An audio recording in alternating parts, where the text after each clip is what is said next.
afterwards. So please stick around. We're here till 2 o'clock. We've got a lot of time to get to know each other. So let's go ahead and play the video and we can get started. Thank you.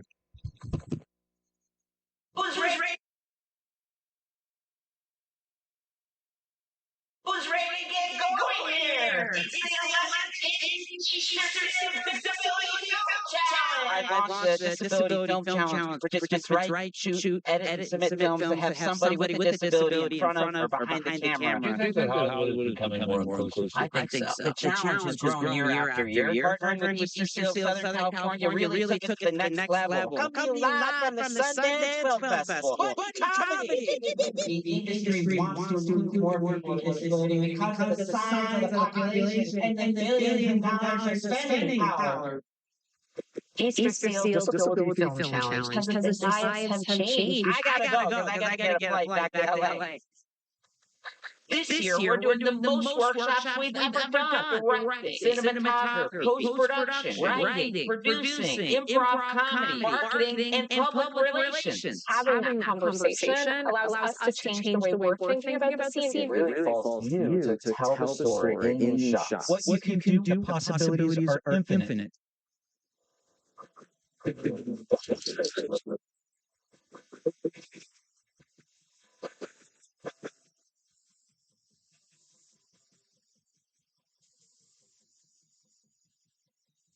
Today, we've had hundreds of films, countless success stories. Ultimately, we're changing the way people see disability in Hollywood. Hello! Welcome, everybody! Who's ready for Mr. I want to thank Easterseals Disability Film Challenge for this opportunity. Thank you. And had a big, great team this year. Thank you so much. So much fun, and I'm so grateful for my crew. We are also humbled to be here. We're a team. No one can do it alone. We all make some awesome stuff, and I'm proud to be a part of this community. Congratulations to everyone who made a film. The quality of the production so far is getting higher and higher. It's a big step forward in terms of representation. I'm happy and so proud to be part of this thing. I want to thank Sony Pictures for hosting and all the guilds that got together that realized disability inclusion is important.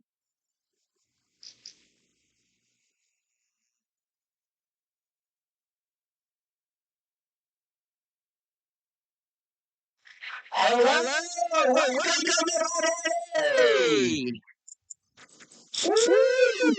my name is Nick Vicky. I am the founder and director of the Easterseals Disability Film Challenge. Yes. I am a little person wearing a blue suit because I like attention. No, I'm excited. That's why I'm wearing this blue suit. Today, we have an amazing day of activations here at the 20th Annual Hollywood Short Film Festival. Now, we're going to start things off with an incredible panel in partnership with the Casting Society. Some of the biggest casting directors in the world are here to talk with us. With an amazing moderator, David Daniel from CNN. So I'm very excited about that. That's going to be an opportunity to hear a little bit from them about the casting industry. We want to also open it up for questions after. Let's make the questions general versus specific. Like, hey, here's my headshot. We don't want that one. I know we got a lot of actors, but really, most of this is the opportunity for us to get together. In the room, we also have network executives, studio executives, casting directors from the Casting Society in the audience and here. So after this discussion, we are going to have the opportunity to all hang out, get to know each other, and get to really know each other as a community. Because one thing that I love about the Easterseals Disability Film Challenge is it is a community. Look around. We're pretty much at capacity here. And that's because there's so much talent. And there's so much talent. They're tuned in from around the world for the live stream. So hello, live stream audience. I know you may not be here with us, but you're here with us. So we feel you. And, really, this has been an incredible year. This is the 11th Annual Easterseals Disability Film Challenge. 750 films! starring and creating people with disabilities telling their story in front of and behind the camera. And I'm so excited. Beyond the annual challenge, we've done the most workshops we've ever done. And we're going to keep going. Many of you, you've seen the surveys that we sent to all alumni. Well, you saw that we're looking to know, A, what the genre may be most excited about, which is going to be... No, I'm not telling you yet. I'm not telling you yet. We got time. But we did also learn what kind of workshops you'd be interested in. We learned, and we're going to be putting that to use. We learned about what you need. And you know what the number one thing people said they wanted was networking opportunities. Well, we're here today doing just that. And I want to announce two other exciting things that are going to be happening this month. Other things that people were, asking questions about were they didn't know what to do from the actor side. Where do I put my headshot? How do I show my disability in my headshot? Where do I put that I have a disability on this platform, on that platform? Where do I put my demo reel? Should it be an IMDb? Should it be here? So we are going to be working with casting directors from the Casting Society on giving those answers to you. And we're going to be emailing you that and all that information. One other very exciting thing is another thing that people said. We heard from a lot of people that many Film Challenge participants don't have demo reels and they don't know what to do to how to create a demo reel. Well, guess what? If you don't have a demo reel, we are going to make you a demo reel. So you'll be getting an email about these updates and how to all alumni there's limited space for this. What's so cool about this is one, we're gonna have forms for how you'll be able to upload your TV shows or films or other things. Whether you're an actor or a director, there's only a limited amount, so it can't be 1,000 people. This is only for people with disabilities that are alumni for the challenge. But we have an amazing opportunity. And again, because we have 750 films created from the Film Challenge, we have all those films already. So now you just tell us the time code from your scenes, and guess what? We have footage for you. We can help you get that demo reel. So there's a lot of other exciting panels, workshops, seminars coming up. But really, again, today, this is all about just hanging out. You're going to learn from some of the biggest casting directors. They're going to hang out after. Let's make this a safe space again. Let's not be direct questions about, hey, I want you to help me get hired. I want to give you this. Let's just make this opportunity to just hang out and get to know each other. Because that's what this is all about. So that's the first part of today, which is a big part. The second part of today, if you look right over here, you will see the winning films from the 2024 Easterseals Film Challenge. Well, they are going to be screening downstairs at the Chinese Theater at 2:30. So how cool is that? And thank you so much, Hollywood Shorts, who've been there from the beginning. It was, I created this disability film challenge 11 years ago. It was small that first year. I asked, Daniel and Theo from Hollywood Shorts, could they partner? Could they help screen the films? There was 5 films that first year. They kept growing year after year. They've been screening, they've been partnering, and it's grown year after year. 2017, I partnered with Easterseals, Southern California. I mean, I don't know if you saw all the amazing sponsors that are part of this. If you are sponsors, thank you so much. We're about to start this panel. Before we do, if you're part of the winning film, let's raise your hand up in the air. You're going to see them downstairs if you can at 2:30. If you're a film challenge participant, raise your hand. If you're a casting director that wants to hire somebody today, no. So guys, without further ado, we're ready to get this going. Please welcome our incredible moderator from CNN, David Daniels.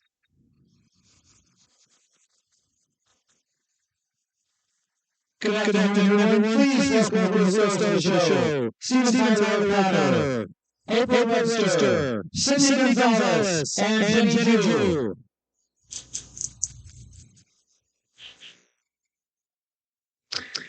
Holy cats, there are a lot of people here. Great to see. Absolutely great to see. This is the third year that I've been doing this. Some of you know me. I'm David Daniels from CNN. I am wearing a purple shirt and a blue skirt that probably clash, along with gray slacks to match my gray hair and glasses. I'm thrilled to be back here. I'm thrilled to see everybody here, both familiar faces and new ones. This is my third year moderating, and I have learned a lot. First off, I hope I've learned to talk less and leave it up to the folks you actually came here to see.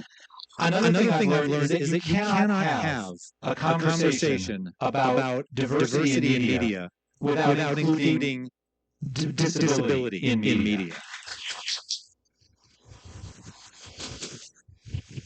It's one of those things that as soon as you realize it or learn it or understand it, you can't understand why everyone else doesn't. But everyone's got to get there, and I'm seeing more and more people get there each year.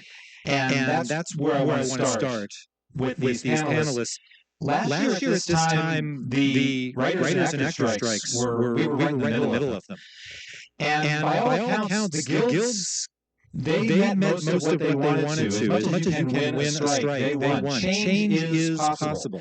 And that's what we're talking about here is change. I would love for each of you on the panel to briefly let us know who you are and what is important, what you feel is important for us to know about you, and to tell us what changes you've seen, if any, over the past few years in terms of casting authentically and casting without regard to ability or disability, which is another step past casting authentically. Jenny, you're one of the veterans on this panel. Would you mind starting us off? Hello. Hi, I'm Jenny Jew. I'm Chinese American. I'm like early 40s. I'm wearing a denim shirt and I have a short bob black haircut. I think one of the biggest changes I've seen, at least in the last 2 to 3 years, is the openness and the essential nature of consultants being hired onto productions. I think sometimes they're not hired early on enough, if I'm being honest. But I think 10 years ago, 5 years ago, when we were contemplating casting a disabled performer, that wasn't even a consideration. We just figured they get to set and figure it out on their own. And now, in the last couple roles that I've had the opportunity to do a search for a specific type of disabled performer, I often have studios that say, let me introduce you to our department that handles this. If you need to talk to consultants about this, there's usually a consultant hired for the production that's separate. If it's a deaf performer, there's usually an ASL interpreter for her personally, and then there's a consultant. That consultant has his or her their own interpreter as well. And I think that has become more norm. So I think when productions are budgeting, they factor that in. I would hope so. So I hope to continue to see more of that. Great. Sydney? Great. Hi, I'm Cindy Gonzalez. I am Director of Casting at NBC Universal. I oversee shows with my team across the portfolio, so that's broadcast, Peacock, cable networks, and I'm wearing black slacks, a button-down shirt, early 30s. I would say from the network side at least, what I've noticed is a push for, diversity, equity, inclusion company-wide. So we had MCC launch, and this is our, yes, this is our company-wide initiative that really, puts forth the effort to not only cast inclusively, but put people with disabilities with other abilities in front of and behind the screen. And so it's initiatives like that really push the conversation forward and give opportunity where there wasn't any, prior. So that's just one of the ways I think the industry is growing, and you're seeing other studios networks really diving into that, and I think these are just wonderful initiatives that work towards inclusion. Great. Good afternoon. I think I've done this already. First of all, I just want to acknowledge everyone for being here because it shows a commitment to your career and what you want to do in this world. I'm really pleased to see that the room is filled up. I am a woman of a certain age.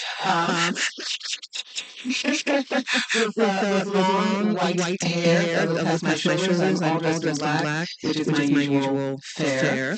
And I guess what I want to say is that where we used to not ask permission and get punished, not punished later, but get sort of talked to later. Now we just bring in best actors.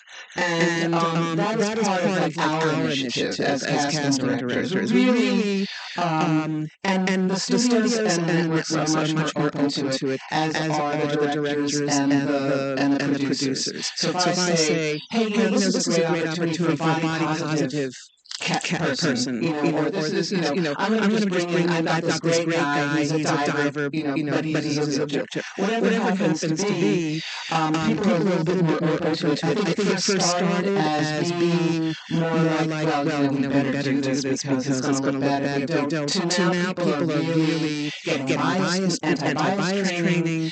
It's part of what our jobs are, is to really take a look at all of that so that our casts reflect the demographic that's out there. And that certainly includes people with disabilities or other abilities. And so that's beginning to change. It may not feel like a lot right now, but when I tell you, because I was like in the very, very early days where we used to call it I want to tell you what it was called.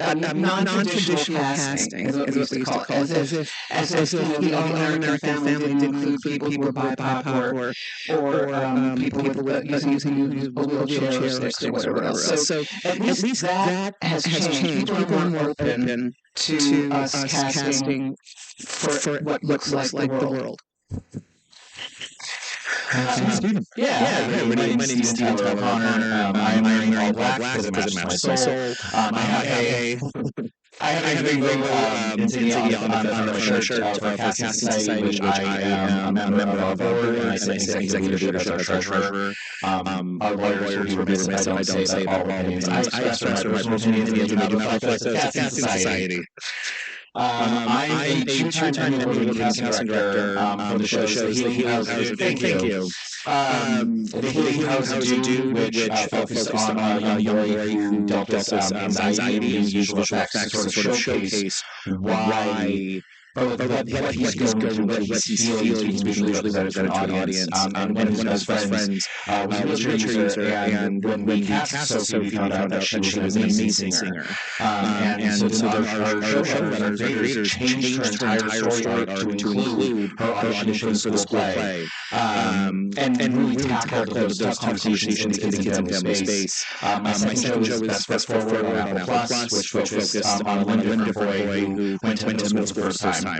I'm very, very proud of those shows. And I think what's great about those shows is that those shows had characters already written. It wasn't us in the casting sphere saying, what if we did this? So I think we're starting to see also holistically the entire industry. We're starting to see writers write more inclusively, which is amazing because that clearly you have to cast that person.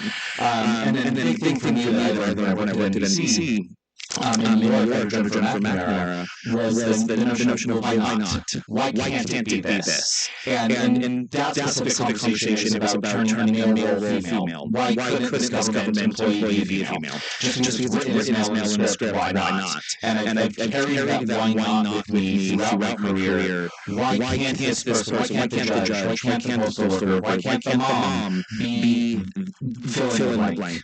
And I think when you can challenge your studio, your network, your producer, your director with why not, it's really hard for them to come back with an answer unless there really is a reason why not. And very rarely is there a reason why not. There has been one. I have one on Best Forward. But why not? And I think when you can volley that question to people, it really opens up their opinions in their mind. And I think that's a big step in the direction where we need to be going. That's great to hear in terms of the changing atmosphere and the verbal ammunition that you have to challenge it, and it hasn't been changed as much as it might.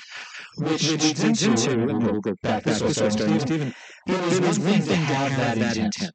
It was one thing for you and the context that you're working in to have the intent and even mandate to cast authentically. You then need the resources to do that. You need the avenues. There's this disability challenge I keep hearing about one of these days. There's Every Day's Away. There are a lot of different avenues. What have you found that is helping you find the people that you're looking for? And how is it that actors who aren't beneficiaries so far of those different avenues can put themselves out there in ways that are going to be effective for them?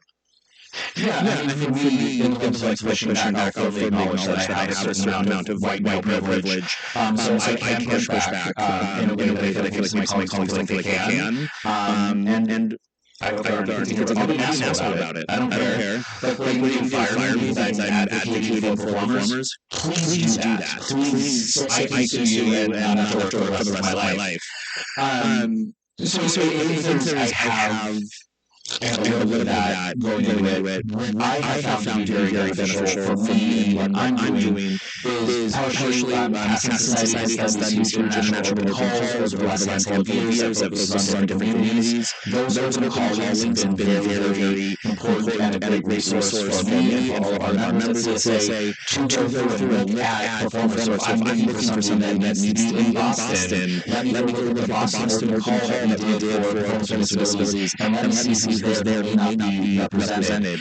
So that to me has been a great resource. But in all of my projects where I had to do open calls, one of the things that I found very important is really explaining why the studio network we need people to put their weight on an open call, so that way it has that authority that this is real, especially when so many communities feel often made fun of or attacked in the media, but that's not what we're trying to do here. And this is from our advocacy communities, CSA, having contacts with different groups who want to advocate for different groups, and I can go and say, hey, I'm doing a call, I need this. Can you please share my call, my flyer with your group? And you can reach out to different groups and then just viral the internet networks, those open calls out there. And I wish there was a more formalized way to do that, but I have any connections and resources to people just share this call for me, and that so far has worked for me beautifully. I think it's part of our job to access wherever we can, like going to a film festival, or I have to say, having been on the inclusion, on the, what are we calling it, advocacy committee, keep changing the name, it's changing, thank goodness. I mean, here's the thing, it's like for us to have that as a way of looking for people is fantastic. And there's always more people. There's always more people to see, people who didn't get the information, and we do put it out.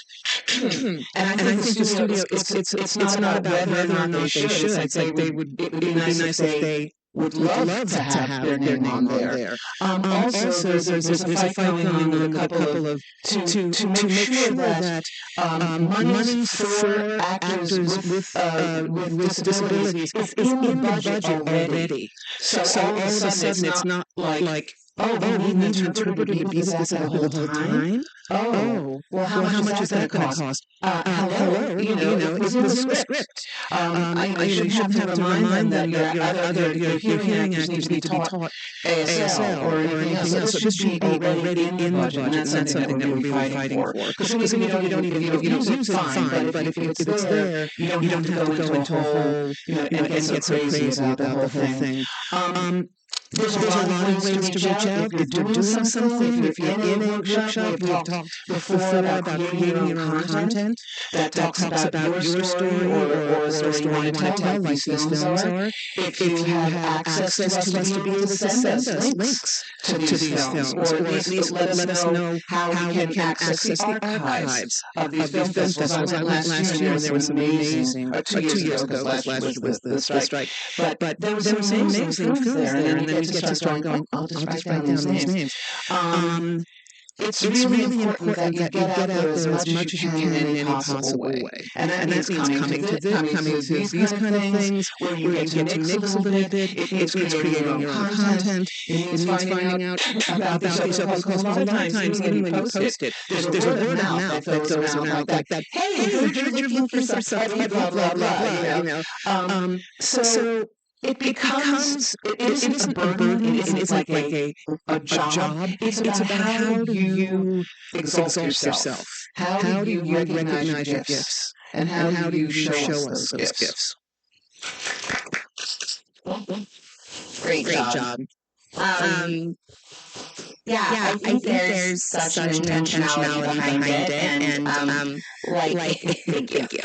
Like April said, you just have to be really forward about it. I think something that we do at network, we don't have like boots on the ground like casting directors do. They're seeing the self-tapes, they're holding all of the sessions. But for us, these choices are filtered up, but we do see ahead of time like breakdowns, and we do read the scripts ahead of time, and so it's about thinking ahead and thinking, okay, well, maybe this role isn't written for a person with a disability, but could we see someone who has a disability in that role? Absolutely. And so we're always very intentional about the way we look at our content, because we don't want to limit anyone, the scope of the role and things like that. So just an example, on this side of things, we do go to showcases and discover a lot of talent. And so this year actually we went to Juilliard, and there was this amazing actor, Anna Cortez, and if she says this, I'm putting her on blast, but what? No way. She is. Wait, what? You guys know? Oh, yeah. I cast that actress in my series of Trapped. I mean, this young woman was amazing. Oh my gosh! I thought I was my theater voice. This young woman was amazing. She was doing dramatic Shakespeare scenes. She was singing. She was everything. And you're just going. You weren't going, oh, she's like an actor, performing with disability. You just go, this young woman is phenomenal. All are like pointing her out. She's been added like 6 times. And we finally hired. But she was the entire season. Yeah, this was not planned. I promise you. But Anna, so great job. She's getting out there, and everyone's recognizing her. That's great. But we, my team and I, so other executives, had a general with her, and we just spoke with her about different opportunities across our portfolio. That's again broadcast talk and all that. And I think she has reps. I can't remember, but not a huge demo. So she had clips of her performing. She's an incredibly well-trained singer, but still needs more actually material behind her. So we gave her advice. We told her these are some acting coaches you can go to.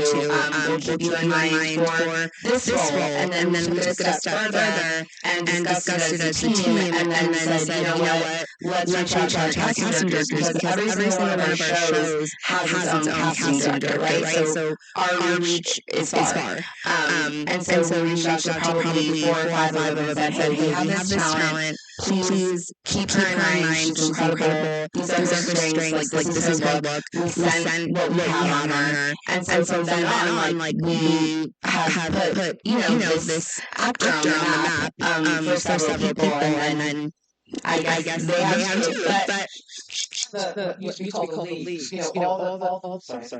All the universities put out, the showcases of their graduate students. And I mean, yes, Juilliard is very, it's conservatory, it's very high-end. Not everyone can afford to go there. I don't know what her situation was. But at least it got her out there, not as she's different and special because of it, or unique because of this. No, she's unique because of her talent and being part of the crowd. Excuse me. Go ahead. Okay.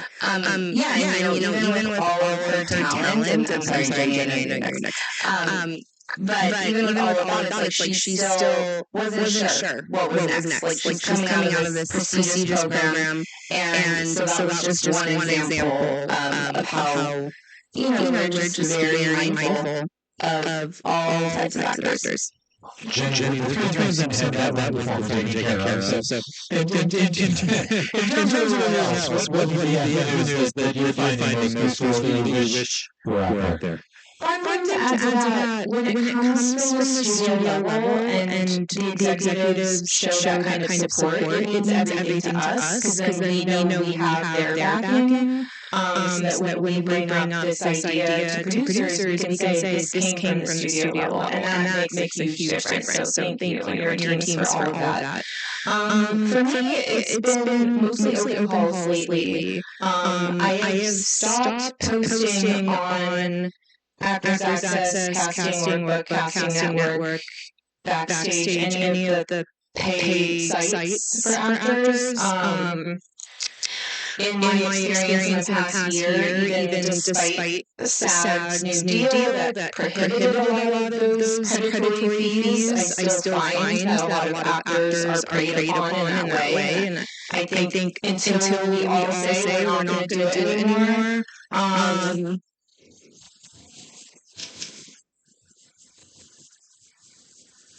I think SAG should get iActor up and running. And then with the CSA database, the open call database, we should update soon. That would be great. There's also, I recently was on the, I'm gonna butcher the name of it, but there's a National Voice Actor Registry, disabled voice actor database that was really helpful as well. And I also scan Instagram. Hashtag blind actor. Hashtag indifference. That's helpful as well. So get those hashtags going. Jenny helped the Voice Actors database. You were right around it. You were right there. Go ahead, April. I know I always go rogue. But I mean, this is the amazing thing is that where, before everything was digitalized, I used to get like 11 magazines a week. Now I can go on Instagram, Facebook, I go on all the social media sites. Whenever we're looking at people and I want to see what they really look like, now I go on to Instagram.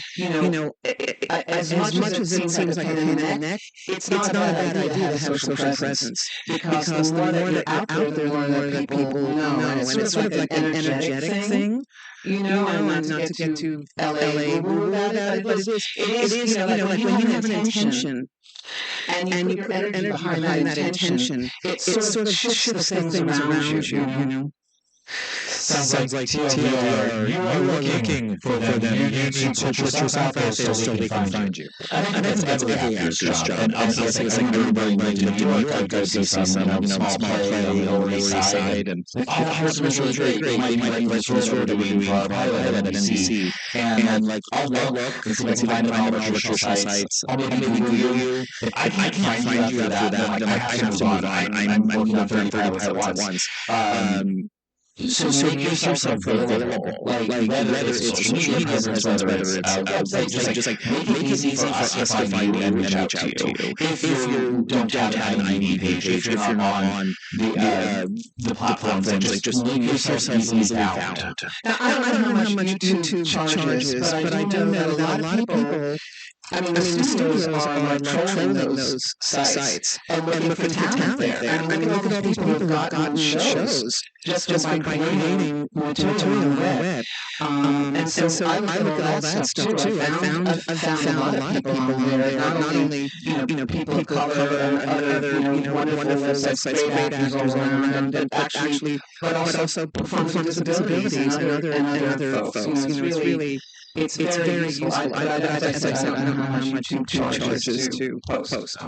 Piggybacking off of that, I'm not saying that you need to become an influencer with millions of followers, but something that we do at NBC, our team literally meets every single day, and we have conversations about what are you watching, what have you seen, and one of those is we love to do scroll on TikTok, and so especially during the strikes, we were very much consuming probably too much TikTok and Instagram Reels, and so because of that, we then made a list of people, influencers, talent that we want to meet with. And so it's not a bad idea to, like they said, have a social media presence. We've had so many general meetings with people who don't even have reps and are just getting started. And so if there's interest there, and if you have really raw talent that you want to showcase, and I just think that's another great platform to utilize because it's there for a reason. And I just want to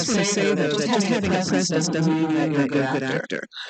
So it really means that you have to do due diligence, and if you can't afford a class, or you get people together and read plays together, and just have people at your house, and everyone brings some food, whatever. But it's important that you keep your machine oiled, because if you do get an audition and you're not ready, you haven't done anything since 7 years or whatever, 2 years or whatever, you want to be ready to go, because it's great, but it doesn't make you, it doesn't mean that you are qualified to be a good actor. That's not enough. You also need to do your work and be ready to go.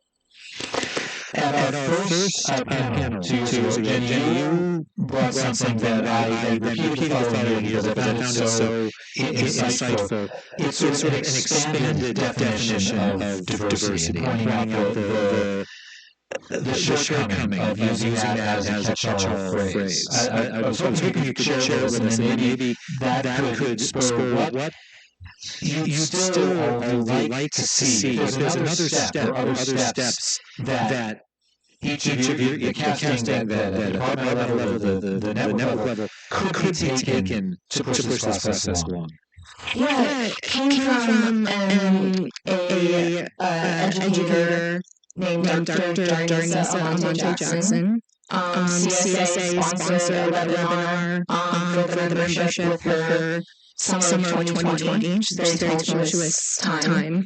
And I think we were looking for something deep, and her company is called Deep Roots. And she said there's a difference between diversity, inclusion, and belonging.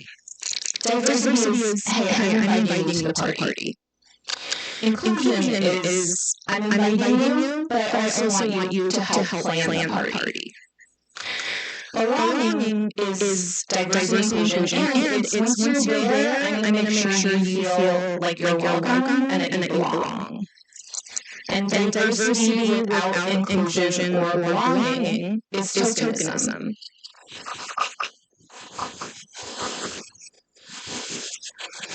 And that's it's something we throw around all the time. That word tokenism. And we know what it looks like, but it wasn't until Dr. Johnny Jackson said that a lot of us were like, that's it. That's exactly what it is. And but I think goes back to what I was talking about with the consultants, making sure that performer with disabilities feels welcome on set, doesn't feel like they need to be talking to everybody else on the cast and crew about how to treat them and what accommodations are needed. It's doing that work ahead of time to make sure that they feel welcome. So what do you, and Stephen, is there something, and maybe there isn't, that's fine. Maybe the progress you're seeing is all you can reasonably hope for right now. Are there steps, are there procedures or policies that you'd like to see be the next steps as we keep moving towards this discussion we don't have to have? Those thoughts. I mean, one thing I've seen in some of my shows is just having an accessibility coordinator as a member of a crew always. So that way, if we are lucky enough to hire a disability, we already have somebody in place and infrastructure there to accommodate that. But what a lot of people, and I just having a conversation with accessibility coordinator on my show, it's while there was a lot of focus on like, oh, we need to have accessibility for our performers. Yes, absolutely we do. But completely negates the 200 people on the crew. What about the people on the crew who might need some accessibility and some accommodations? And while I think it's great that the push for accessibility coordinators has been broad because we have performers on screen that need accommodations, it's now I think a lot of crew members kept silent about what they needed, and now we have accessibility coordinators on crews. It's just going to help both in front and behind the camera, and that's a big step that we start pushing for everything should have those. Very well said, Steve. I mean, that's really, it has to be, as you were saying before, holistic. It really has to be like the whole company is on board, right from the top to the very, last grip. When I watch British television, I see performers with disabilities all the time. Nothing is mentioned. There was a woman, I remember one of the mystery shows I was watching, there was a woman who was the head of airport security. She had one arm. No one mentioned nothing. You see that all the time. It just happened to you. I mean, it's just mainstream, I guess is what I'm talking about. And that means for us to keep bringing people in. Regardless of sex, gender, ability, etc. But you're right. It has to start at the corporate level, and that means having a coordinator. That means having a budget already, so that it doesn't go. Oh wait, they need a rent. So it's not a surprise. And I think, and I agree with Stephen. I think it's to have an accessibility coordinator that is part of the company is a really great idea. So. And we have some close to the corporate. Thank you. Sure. I think it's fine. They're good. I'm prepared. It comes down to practicing what we preach, right? And it does come from the top. And so I think it's about having people who see the need for it and want to meet that need. And again, I know I keep bringing up NBC launch, but it is initiatives like that that are going to help grow the progress and the future. So we have Below the Line program, we have the casting initiative, we have producing, directing, for both, again, in front and behind the camera. And we want that inclusivity overall. And so I think once those programs really start to get in the swing of things, then that's when we see the real change happen. So it may take some time, but also it's acknowledging like we may not always get it perfect, right? It's hard when you're trying to make change. Like there's adversity that you're up against.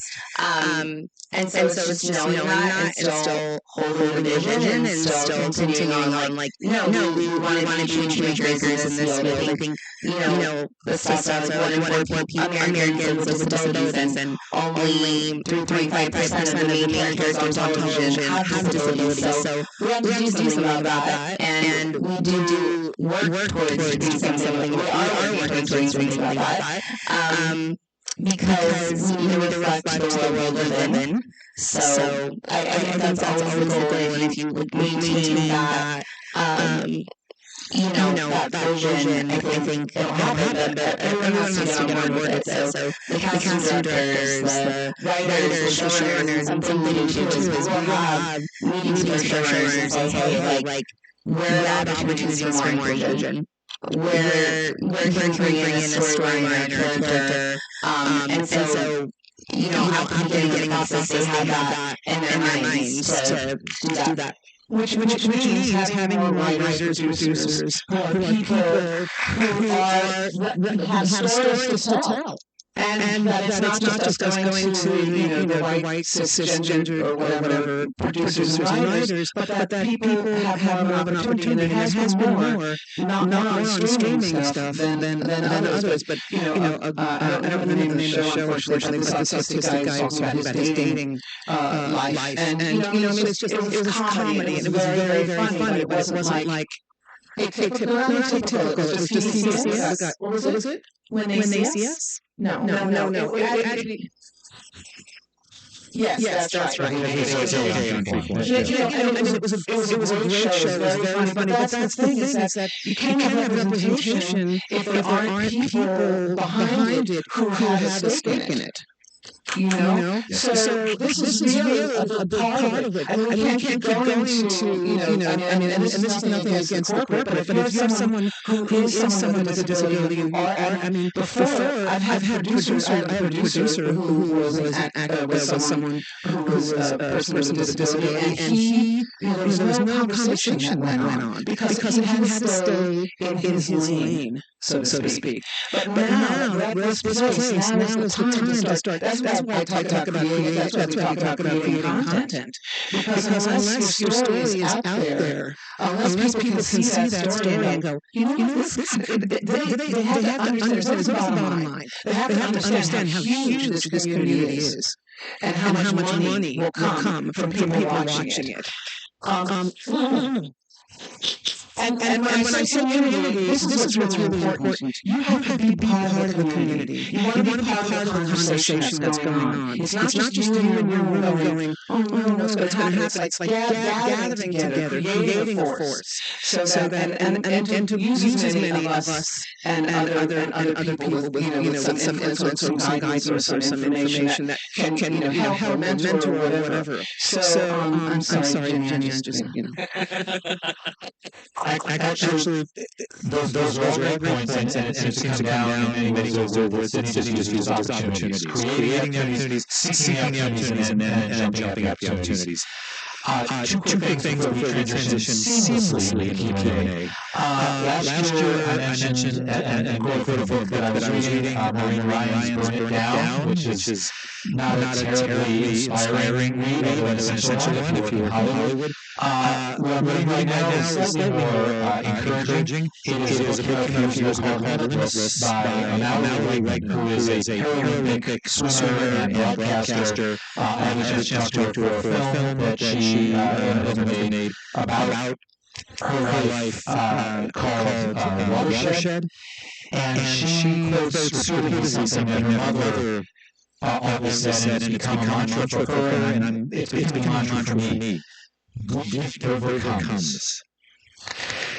The power of that, or whatever works for you, but having it fixed in mind that if you put in the work, if you find, as I've said, the community, good will overcome is, I think, incredibly powerful.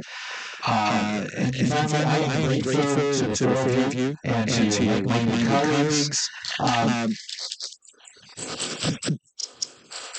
And to everyone in this room. As I've said before, our media can and increasingly does reflect the world that we live in, but it can also reflect the world that we want to live in. And that's what everyone here in this room is doing. Thank you for doing that work. I thank you for being here today.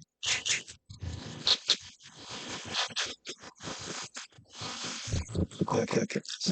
All right. We are Eventually, one of those is going to be questions. Is going to try. We've timed a couple of questions because we want the networking piece after. So we're going to have Matt Garland here. Rogue around. Thank you so much for you and everyone else. Round of applause for Howdy Shorts. Working hard. He's going to roll around with the microphone for questions. Oh, you put it on me. Okay. Let's take this video. Hi, thank you all for being here.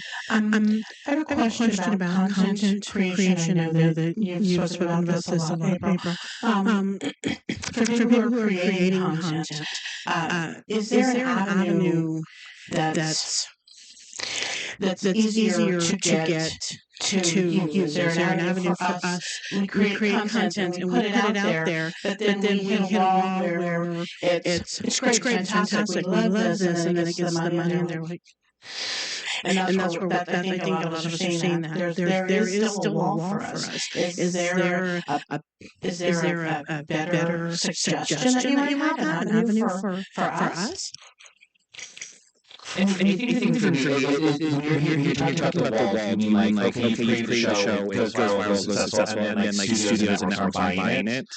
I mean, that's where, I think Sydney's point, you've got the studios and networks have got to start practicing what they preach, and do a little more, and they do little bits here and there, like a Netflix special, which I really love that show, and it was all intersectionality, and I loved it, but that's just one short form series out of many. I think partially there's getting content out there, like going to festivals like this and other festivals, garnering awards, starting to go get a lot of views, or just building a swell so that way it becomes undeniable. Because as April mentioned, it's about the bottom line. And so if you can do, let's say, a show and then you put it on YouTube or whatever, and it garners millions of views, then it's like that's going to all of a sudden cause people to go, oh, wait. Because now you're making the money, because YouTube's monetized, not studio or network, and they want that money. So I think that's part of it. And that's where I have this fight with my own LGBTQIA community who have to watch our content. I don't care if the show is bad, you have to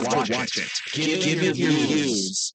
I told people my kids' show, a lot of my friends are watching kids' family content. I'm like, put it on and go to bed. Give me the streaming minutes. So watch the content, get that content out, and that could help, I think, break that barrier that people aren't watching it. And if people are watching it, you can show them that's going to help push studios and networks to want to capitalize on that money. I wanted to add to that actually, because I know a lot of you are interested in networking with us on this panel. But you guys really need to network with each other. You guys need to promote each other. You need to be tweeting about new shows that have representation that you can stand behind and that you more what you want to see. They care about views, yes, but they also care about impact. There is an impact score that shows get. And they care about how many mentions on Twitter there are. So tag them. Tag the studios and networks. Exactly. Tell them you want more of this. So to your point, if you have 200 friends who can share your content and they share it with 200 other friends, that'd be amazing. That's already a wide reach. I would also love to see Facebook groups that share information. Because if I have a character who's I'm looking for a blind 15-year-old girl, I want to be able to share it with two people and have that reach 10,000. Because those 10,000 might not know somebody, but they're 50 people that their friends might know somebody. So I think it's a lot about sharing information and creating a network where you guys support each other. Okay. Awesome. All right. The gentleman in the too many colors for me to count. Sure. Hello, my name is Faison. I'm an actor and a writer. My first two films were about Parkinson's disease, and recently finished a film on mental health and bipolar. So my question is, how is there any effort to include casting actors with disability who have disability which is not visible, or mental health? Good question. I can speak, and for me, especially when it comes to invisible disabilities, one of the things that I've incorporated in my office is every actor that we hire, I ask if they have a disability or they need an accommodation because it might not be so prevalent. And it takes, I get a lot of pushback from reps asking why I'm asking, and it's usually for their clients that don't need an accommodation. And for me, it's the process of normalizing asking those questions and making sure that the actors feel that like if they do need an accommodation, and it's not necessarily visible that this is all going through production and that we are open to it. I think part of the realms of like if part of the question is, are we going to audition those actors? My thing is yes. And I had a conversation, I think last night or 2 nights ago, what is time? With a friend of mine, and it was talking about, well, reps need to submit clients if it generally they only submit if it specifically says, oh, I'm looking for this, and then they'll do that. I'm like, no. Why can't the mailman? Why can't the judge? Why can't it be this person? And so I try to encourage reps that even if we don't specifically ask for a form of disability, regardless of what that disability is, they should still submit their clients. If they're right for the role, they're right for the role, and their ability doesn't matter. And so I think we're trying to push that conversation, that narrative with reps. And even if there's something where you see an open call, submit yourself. Even if it's an open call and we're not looking for something super specific, if you can play that, submit yourself. Go for it. The worst thing that's going to happen is we're not going to see you. But we need reps need to be submitting their clients as well. Yeah, I mean, we mean it when we say in our breakdowns, like, please submit your clients without regard to race, religion, disability, and that means all disabilities. And so, we're not always, we can't really ask, like, we don't want to do that, right? But of course, we highly encourage anybody to audition for these roles. If they see themselves as the character, if they see themselves fulfilling what that character needs to fulfill on the page. And I think thank you by the way for bringing that to light. That's some heady stuff, but the world needs to know about it because statistically many people suffer from that. So. It also means the agents have to pass on the breakdown. Because a lot of times they don't read the whole breakdown. They read like the first two lines, and we really make an effort to be as specific as we can in terms of tone, character, that sort of thing, which doesn't have anything to do with what you look like, what you act, that kind of thing. But it doesn't always go to the actor. So then you get this audition and you go, okay, they obviously didn't see the breakdown. So that's an important thing too. It's all, this business is about relationships. So it means a relationship with your agents, it means a relationship with the people in your community, all of it. And addressing what you're saying, Faison, is really has to be that, you have to be proactive because right now, not everybody is. So the more that you gather as a group and as a community, again, just what Jenny was saying, it's like this is where your support is. We can't do it by ourselves. None of us can do it by ourselves. That's why we have a casting society. That's why we have the union. That we're a union as well. Before we had no health care.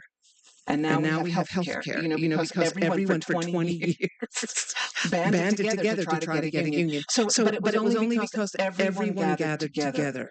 And that's what you have here. I see faces that I've seen a million times. I have relationships with people I've known for years. And that's important. Anyway, go ahead. Sorry, Jen. All right. One more. Lady in the polka dots.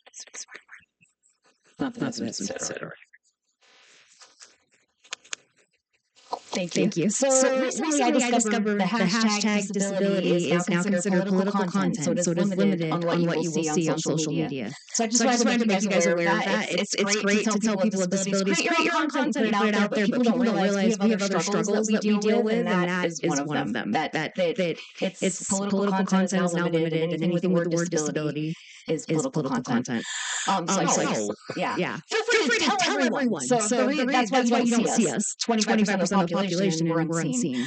But then also, for me, I've reached a point of frustration in my career that I was an able-bodied actress in booking and enough credits to join the TV Academy.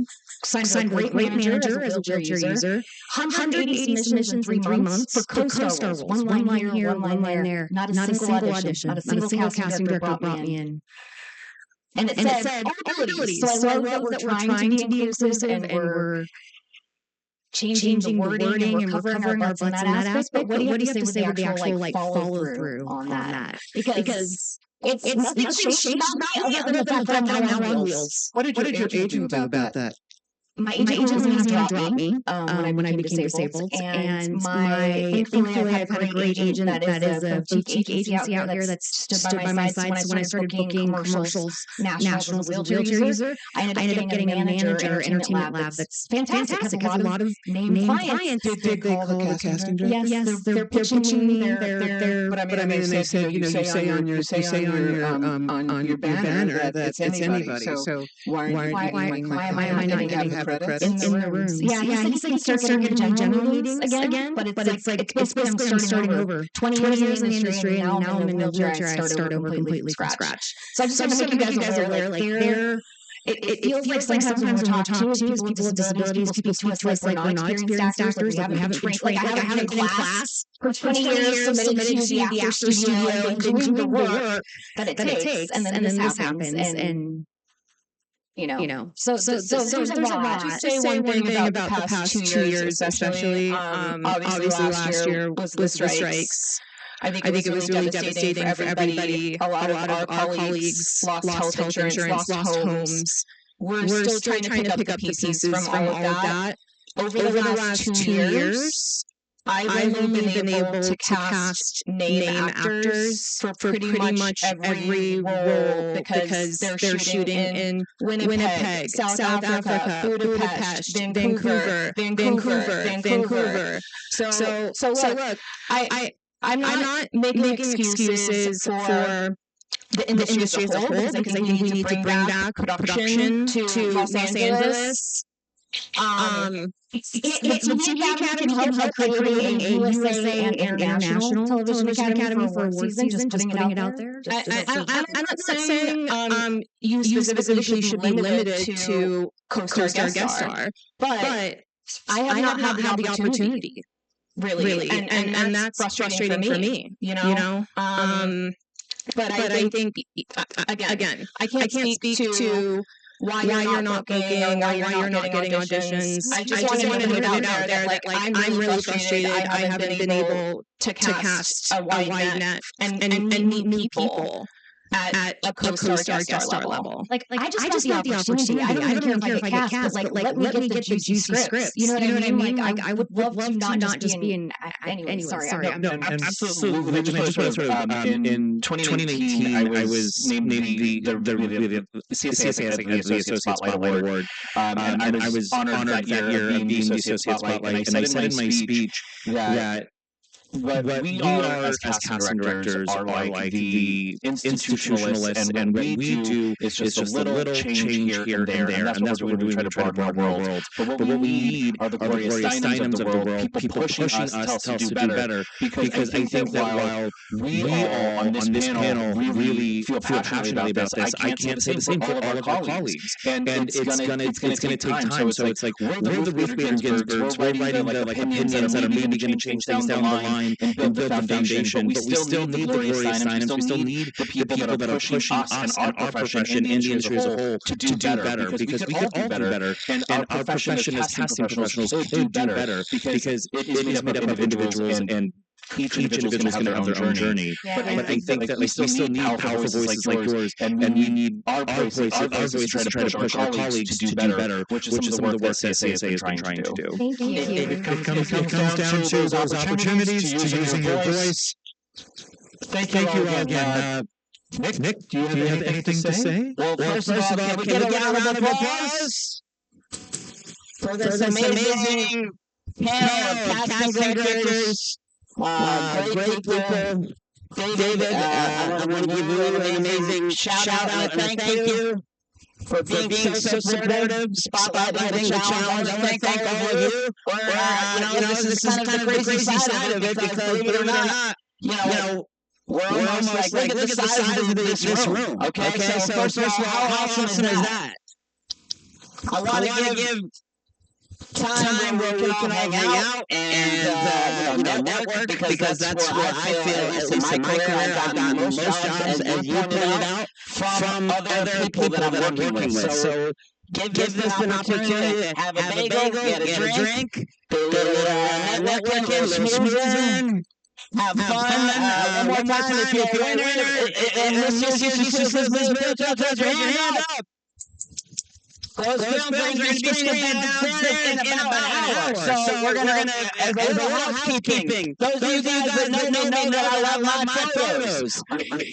We're going to take a photo right now with the panel. And then we're going to turn around and you're going to be in the photo. And it's going to be on the Easterseals Disability Film Challenge socials. So, and again, I know there's hashtag how do we find disability, but also hashtag EDFC. All right, so find that. So if you guys mind, we're going to take a photo and then get ready because we're turning around on you guys.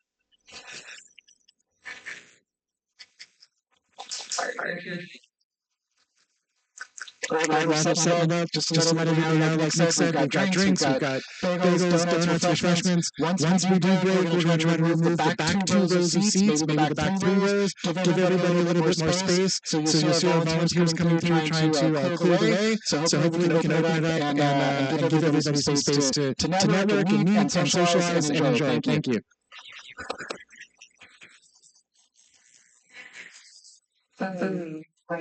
Gorgeous. It's some wonderful shadows. Very, very flattering.